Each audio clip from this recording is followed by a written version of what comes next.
Además del Pentágono, el World Trade Center de Nueva York fue uno de los principales objetivos.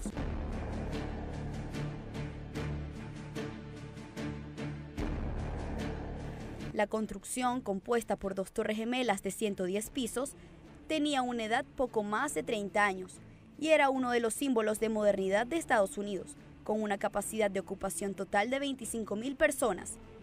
Solo fueron 3 las aeronaves que lograron llegar a su objetivo. La otra logró ser derribada. Además de las pérdidas humanas de cada una de las aeronaves, donde la tripulación, pasajero y terroristas perdieron la vida.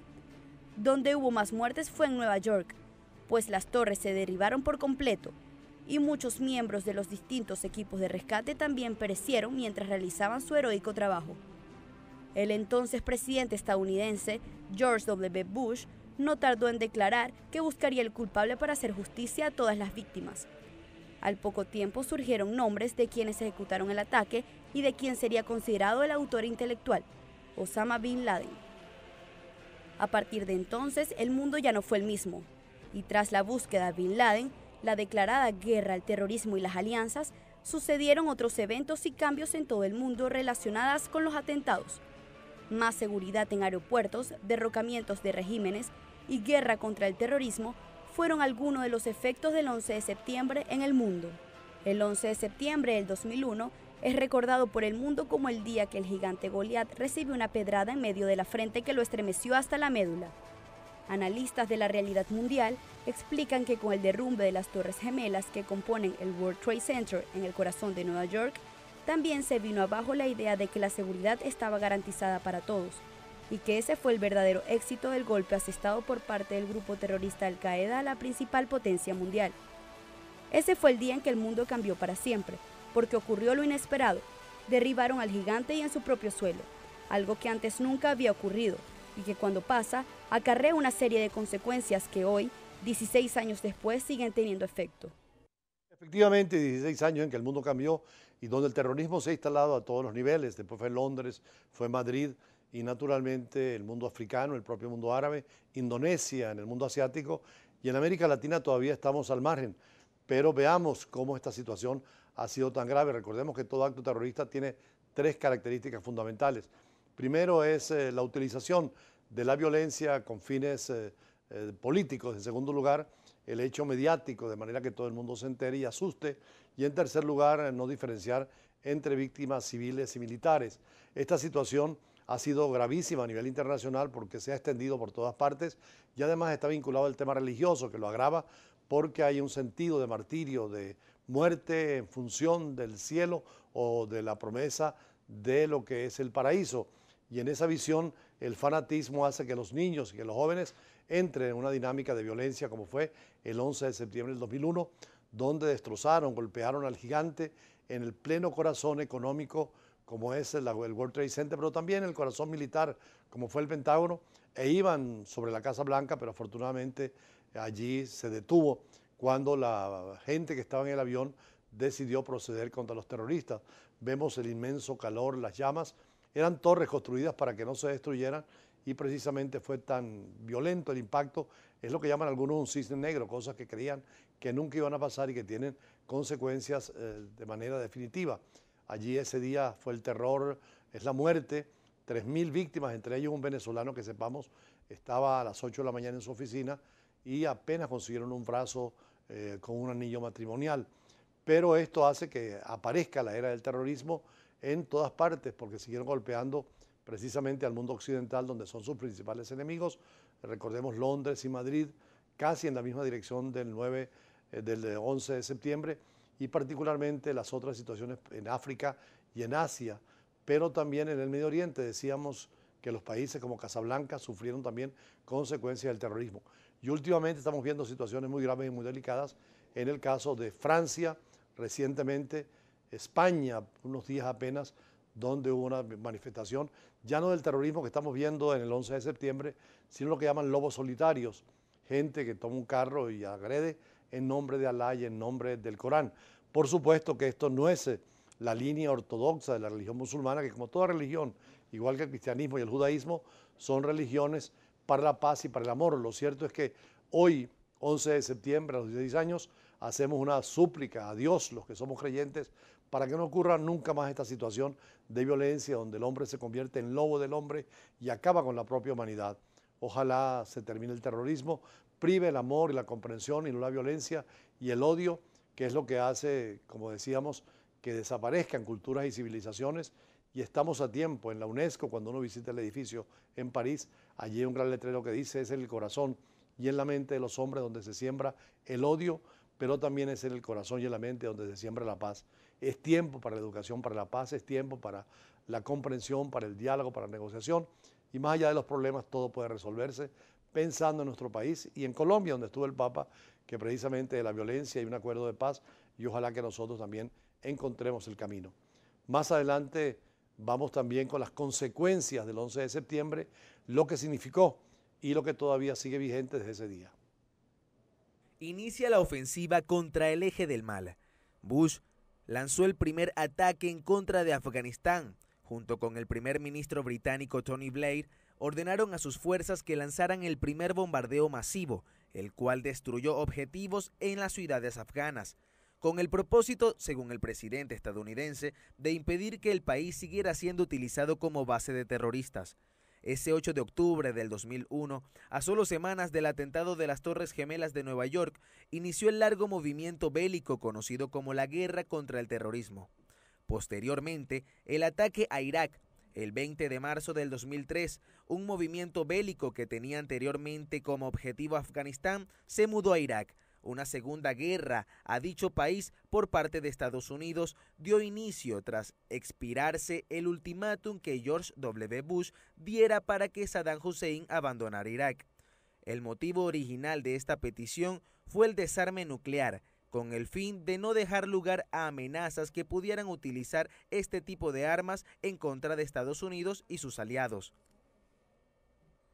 Los ataques a Irak se dieron a pesar de que Naciones Unidas no expresó su respaldo a dichas acciones. Sin embargo, Bush y sus aliados, principalmente Tony Blair y José María Aznar, presidente de España, lo justificaron por la resolución 1441 del Consejo de Seguridad. Países como Francia, Alemania y Rusia expresaron también su desacuerdo, pues consideraban que no estaban agotadas las vías para lograr el desarme de Irak por medios pacíficos. Hussein es derrocado. El 9 de abril del 2003, a solo 20 días del inicio de los ataques contra Irak, en un acto simbólico, un ataque estadounidense derribó una estatua de Saddam Hussein en la plaza Al-Fardus, ubicada en el centro de la capital iraquí. Este acto marcó el inicio del derrocamiento del régimen de Hussein, el cual se dio un mes después y sin haber encontrado alguna prueba que justificaran los ataques estadounidenses, es decir, no se encontró ningún arma de destrucción masiva. Posteriormente, el atentado al metro de Madrid. El 11 de marzo del 2004, un total de 10 bombas detonaron en la estación de Atocha del metro en Madrid, España, destrozando instalaciones y trenes del sistema de transporte.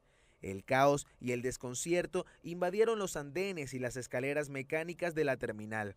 Un total de 191 muertos y más de 1.500 heridos fueron el resultado de un acto terrorista, el más grande que había vivido España.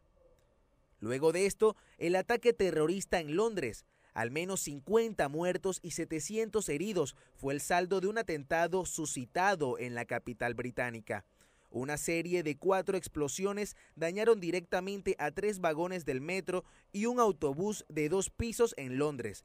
El ataque adjudicado a Al-Qaeda sucedió el 7 de julio del 2005, poco más de un año después del atentado de Madrid, el cual en ese momento aún se percibía muy reciente. Saddam Hussein es ejecutado. Después de haber sido capturado, el hombre que por casi un cuarto de siglo se había hecho cargo del destino de Irak hasta haber sido derrocado por la coalición liderada por los Estados Unidos, fue ejecutado, acusado por crímenes contra la humanidad, el 30 de diciembre del 2006. Después de enfrentarse a un juicio, Hussein había sido sentenciado a muerte el 5 de noviembre del mismo año. Su ejecución sucedió en vísperas del inicio de la fiesta religiosa Eid al-Adha, una de las más importantes del calendario musulmán, y para evitar sospechas de que en realidad había muerto, la ejecución fue filmada. La muerte de Osama Bin Laden. El 1 de mayo del 2011 es anunciada la muerte del terrorista al que se adjudicó la autoría de los atentados del 11 de septiembre del 2001 y por lo mismo se había convertido en el más buscado de Estados Unidos. La ubicación de Bin Laden había sido desde que se escapó de las montañas de Tora Bora, Afganistán, en diciembre del 2001, un misterio. Su cacería y la de sus colaboradores más cercanos se convirtió desde los atentados en una de las prioridades de los servicios de inteligencia de Estados Unidos. La última vez que se vio a Bin Laden, según testigos, fue en la localidad de Jalalabad, Afganistán, donde al parecer se encontraba muy enfermo. La operación que culminó en la muerte del líder de Al-Qaeda, quien se asegura su cuerpo fue lanzado al mar, fue comandada de manera secreta por los Estados Unidos.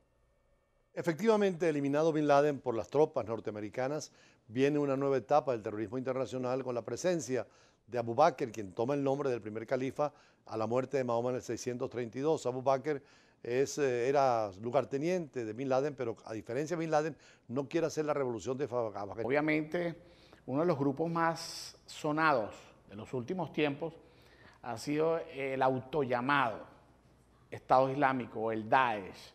Y yo, desde el principio que venía observando como profesor de Derecho Internacional Público y de organizaciones internacionales, venía advirtiendo que ellos iban a ser derrotados. ¿Por qué? Porque el mal nunca puede triunfar sobre el bien. Y la coalición internacional ha sido efectiva. Y el Estado Islámico o el Daesh, como se le llame a esa gente criminal, han sido derrotados y disminuidos. Sin embargo, no se puede descuidar la humanidad con respecto a esos grupos terroristas, porque ellos mantienen todavía células vivas, lamentablemente, y que hay que combatirlas y perseguirlas y trabajar en coordinación en la comunidad internacional en la lucha contra el terrorismo. ¿Qué papel juega la variable religiosa en el terrorismo islámico y el tema del Medio Oriente y el petróleo? La interpretación que se le da para utilizar la fe, en este caso que han utilizado mucho el Islam, es una mala interpretación del Islam, porque el Corán jamás está establecido el asesinar inocentes, y el terrorismo con sus actos ha asesinado a miles y cientos de miles de inocentes. Dos países del Medio Oriente hemos visto muy sufridos últimamente, Irak, Siria, Irak, socio de Venezuela en el Medio Oriente, en la OPEP, y condenamos profundamente todos los ciudadanos del mundo que amamos la paz, respetamos las leyes y respetamos el derecho internacional, estamos predispuestos a la lucha y a la condenación siempre del terrorismo. Y el interpretar el Islam para hacer terrorismo, eso es algo totalmente absurdo, porque el Islam es una religión seria y el Islam no contempla en sí mismo el terrorismo. Es una mala interpretación y perversa de ello. Como profesor de Derecho Internacional, cuando se habla de terrorismo de Estado, ya no del terrorismo de grupos como el islámico, se habla de Corea del Norte. ¿Por qué esta situación de amenaza de Corea del Norte con el tema nuclear? Es entendible. Las Naciones Unidas acaba de emitir, yo soy un respetuoso del derecho internacional y por supuesto de las Naciones Unidas. Las Naciones Unidas acaban de emitir una condenación y en el Consejo de Seguridad se tomó, y fue la mayoría, para esas pruebas nucleares. Además, esos ensayos nucleares han hecho un daño, hay daños sísmicos que son físicos, no solo a Corea del Norte, que les puede hacer el mismo efecto a su pueblo, sino a los vecinos circundantes más cercanos, tanto en lo territorial como en lo marítimo. Y sí, estoy de acuerdo y respeto profundamente las decisiones de las Naciones Unidas, de la cual Venezuela es cofundadora y parte de las Naciones Unidas. Desde que se fundó en 1945 y se firmó el 26 de junio en San Francisco, California, la Carta de las Naciones Unidas, la cual entraría en vigor el 24 de octubre de ese mismo año, 1945.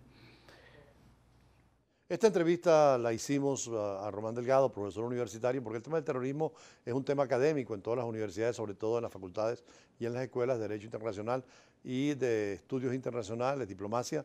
Es un tema porque está en las relaciones internacionales y en todas las agendas de los gobiernos.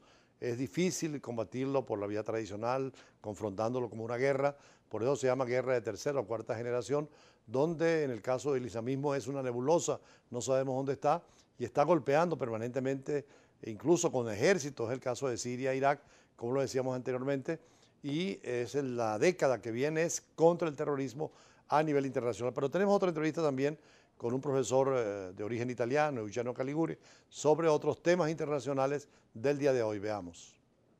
Buenas tardes. China a nivel global tiene un desarrollo muy grande en América Latina. El presidente de Alibaba, Jack Ma, al cual estuvimos en reunión en el foro de la sede en Beijing con varios presidentes de todo el mundo que estuvieron ahí, casi de 86 países, fue el primero que manifestó interés en América Latina. ¿Qué relación directa económica se ha abierto con América Latina? La relación directa económica con América Latina, China ha tenido grandes relaciones, en especial con Chile, con Brasil, de los años 70, a cual fueron los primeros países que la reconocieron. En particular, Chile ha sabido aprovechar de esto y Venezuela tendría que continuar haciéndolo. Europa y Chile, en la relación que tienen Europa y los Estados Unidos y China. Europa y China, infelizmente, no tienen muy buenas relaciones por tema del comercio internacional y la OMC, de la competición que tiene China con todos los productos europeos, que los productos chinos dicen que son de bajo nivel y no son buenos. No es verdad, porque algunos productos chinos son de altísimo nivel, pero no todo.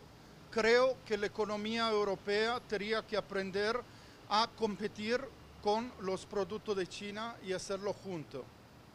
¿Hay una buena política económica china? ¿Hay una buena diplomacia china hoy en día con profesionales? Sí, el gobierno chino, en mi opinión personal, tiene una gran diplomacia al exterior, en particular el nuevo ministro de Asuntos Exteriores, se han abierto a todo el mundo y China cada día va siendo más y más reconocida en todos los países del mundo. Gracias al profesor Caligiuri. Sí, aprovechamos la presencia en Caracas del profesor Caligiuri para compromisos universitarios y conversar sobre un tema porque él es asesor de varias compañías chinas sobre la importancia de China en el mundo de hoy. Aunque China... Decíamos que el terrorismo más delicado en el futuro va a ser el terrorismo nuclear porque se toman elementos radioactivos que pueden ser utilizados, pedazos o partes, o bombas también, tal vez no establecidas y organizadas, sino con una especie de radiación sucia. Por eso, cuando se habla de Hiroshima y Nagasaki, se habló de la bomba atómica de fisión de uranio, que es el átomo más pesado de la naturaleza. Era una bomba, la primera de uranio y la segunda de plutonio, pero al fin y al cabo el plutonio no es más que el uranio enriquecido. Pero hoy en día ya estamos hablando de una bomba que experimentó Estados Unidos, pero que nunca se ha utilizado, que es de termonuclear o de fusión por átomos ligeros. Y en ese sentido, Corea del Norte amenaza al mundo casi con un acto de terrorismo, porque ¿quién va a abrir una guerra nuclear salvo alguien como el joven que maneja la política en Corea del Norte y que quiere destruir a Corea del Sur y también a Japón, pero algunas posesiones norteamericanas como la isla de Guam, e incluso se dice que sus misiles pueden llegar a Estados Unidos? Veamos un informe sobre este tema de la bomba de hidrógeno, que es la amenaza actual que está Corea del Norte frente al mundo. Veamos. A la inversa que la bomba atómica, cuya explosión recae en la fisión de núcleos atómicos, una bomba a hidrógeno utiliza esencialmente el principio de la fusión nuclear. Se trata de fusionar isótopos de hidrógeno. La explosión de una bomba H ocurre en dos etapas, siendo que la fusión liberadora de energía aparece solo luego de una serie de fisiones, que permiten alcanzar temperaturas extremadamente elevadas necesarias para la reacción. Todo en una fracción de segundo. La bomba H o bomba termonuclear libera una energía similar a temperaturas y presión en el núcleo del Sol, y es considerablemente más importante que las bombas atómicas lanzadas en 1945 en Hiroshima y Nagasaki por los estadounidenses. La potencia de una bomba A equivale a miles de toneladas de TNT, mientras que la de la bomba H a millones de toneladas. Al momento no se han utilizado bombas H más allá de los ensayos, Los estadounidenses fueron los primeros en explotar una en 1952 en las Islas Marshall, en pleno Océano Pacífico. Los soviéticos le siguieron el paso un año más tarde, antes de realizar el ensayo más potente en 1961 con la Tsar Bomba en el Ártico. Le siguieron Reino Unido, China y Francia. Precisamente el Papa en una de sus súplicas es frenar todo lo que es el armamentismo nuclear, ya que las experiencias o las explosiones como la de Corea del Norte lo que hacen es perfeccionar el arma nuclear. Están prohibidos los ensayos nucleares, sobre todo bajo tierra, y es lo que ha hecho Corea del Norte, pero también los misiles que tienen finalidad de llevar la bomba atómica, porque antes era trasladada en un avión como Hiroshima y Nagasaki, hoy en día en un misil recorre entre Corea del Norte y Estados Unidos 30 minutos, o entre Corea del Norte y el Japón 10 minutos. Difícil detectarla y abierto la confrontación nuclear, sería imposible evitar cualquier guerra, y eso sería, como decíamos, el fin de la historia y la humanidad por las implicaciones en el siglo XXI. El Papa ha insistido en el desarme completo, en la no proliferación nuclear y en la paz. Por eso en Colombia, cuando hizo varias intervenciones, habló de la paz a nivel universal, pero también el tema concreto de Colombia, incluyendo el pedir por Venezuela. El Papa se despide de Colombia con un llamado precisamente a construir la paz. Veamos. Lectura del Santo Evangelio. El Papa Francisco se despidió el domingo de Colombia con una invitación a cambiar la cultura de la muerte por la de la vida, al cierre de su visita al país que intenta superar más de medio siglo de sangriento conflicto armado. Si Colombia quiere una paz estable y duradera, tiene que dar urgentemente un paso en esta dirección, que es aquella del bien común, de la equidad, de la justicia, del respeto de la naturaleza humana y de sus exigencias. El pontífice ofició en la ciudad caribeña de Cartagena la cuarta y última misa multitudinaria de su viaje. Más tarde se dirigió al aeropuerto Rafael Núñez, donde fue despedido por el presidente Juan Manuel Santos antes de partir de regreso a Roma. Le prometí que no cesaremos un solo minuto en la construcción de una paz estable y duradera. Durante su histórica visita a Colombia, el Papa recorrió las ciudades de Bogotá, Villavicencio, Medellín y Cartagena en un viaje marcado por el llamado a la reconciliación tras el acuerdo de paz firmado con la guerrilla de las FARC. 4 ciudades, 4 grandes misas apostólicas, 4 mensajes de paz y además miles y millones de colombianos encantados con la visita del Papa, el primer Papa latinoamericano, la tercera visita a Colombia de Juan Pablo II y el Papa posterior a él también. Y naturalmente, dentro de esta perspectiva, Colombia sigue siendo el país con más católicos y lo vimos en las manifestaciones durante los siguientes días.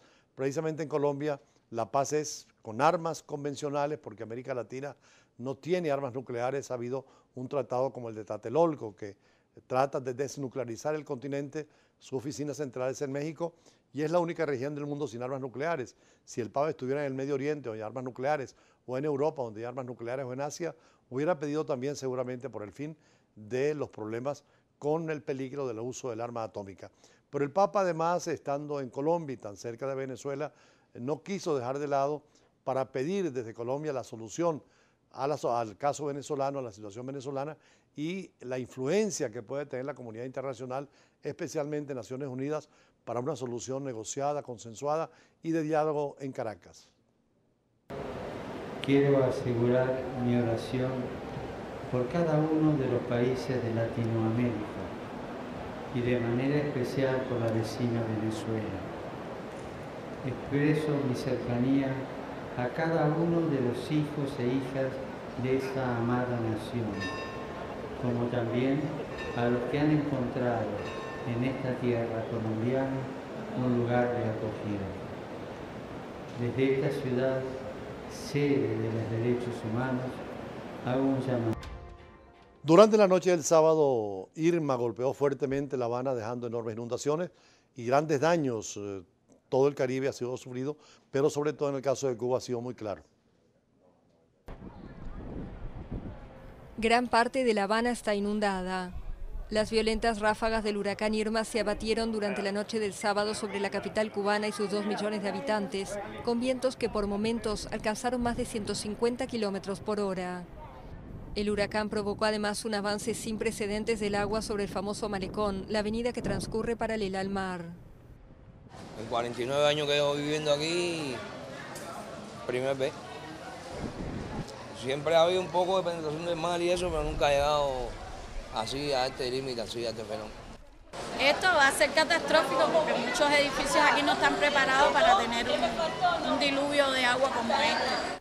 Las autoridades informaron sobre numerosas caídas de árboles y ramas, así como daños a la red eléctrica. El domingo se cortaron la energía, el sistema de distribución de agua y la red telefónica en la mayoría de los barrios. No se han reportado víctimas y aún no se ha brindado una cifra de daños materiales. Y en el camino anunciado, el huracán siguió hacia Florida, descendió a categoría 1 mientras avanzaba y golpeando terriblemente toda la costa sur de los Estados Unidos. El huracán Irma descendió el lunes a categoría 1 mientras continuaba azotando a Florida. Las violentas ráfagas y extensas inundaciones dejaron 3 muertos y varios millones de personas sin electricidad, lo que motivó la declaración del estado de catástrofe natural. Según el Centro Nacional de Huracanes estadounidense, Irma se encaminaba a convertirse en una tormenta tropical mientras avanzaba por la costa noroeste del estado y hacia el sur de Georgia. Las ciudades de Naples, Fort Myers y las pobladas zonas de la bahía de Tampa enfrentaban la amenaza de olas de hasta 4,5 metros, suficientes para provocar serias inundaciones. Irma había impactado el domingo por la mañana en Los Cayos como categoría 4 en una escala de 5 y por la tarde había vuelto a tocar tierra en Marco Island como categoría 2. Al menos 30 personas fallecieron ya por el paso de Irma por el Caribe y Florida. Y cerramos nuestro recorrido por los escenarios internacionales hoy, invitándoles para mañana con el choque de las imágenes de la fuerza de las palabras, pero con las notas sobre los 90 muertos que por ahora están contabilizados en el terremoto de México y la tragedia tremenda para ese país, más allá de lo que ha pasado en el Caribe, como vimos, y lo que está pasando en la parte sur de Estados Unidos. Con la nota del terremoto cerramos Brújula Internacional por la tarde de hoy. ...90 personas murieron por el terremoto de 8,2 grados que la medianoche del jueves sacudió a México. Así lo informaron las autoridades el domingo tras confirmar 25 nuevos decesos en el sureño estado de Oaxaca. De los 90 fallecimientos,